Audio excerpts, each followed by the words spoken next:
Hi friends, మేమైతే all India జర్నీలో first destination లేపాక్షికి పోతుంది. సెకండ్ డెస్టినేషన్ వచ్చేసి ఆగ్రాకి అయితే రీచ్ అయిపోతుంది.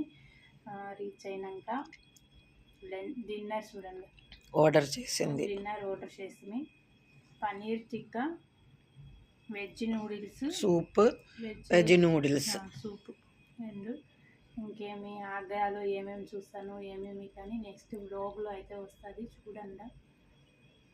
ఇంకేం చెప్పేది చెప్పు, ఏమన్నా చెప్పు. మా రూమ్ చూడండి, మేము తీసుకోండి ఆగ్రా చూపించలేదేమో. బాగుంది కానీ reasonable room. Good neat clean room, correct. Good vibe, positive vibe ఏనా. ఇని ఏమన్నా చెప్పేదానికి ఉందా madam? Eagerly waiting to eat.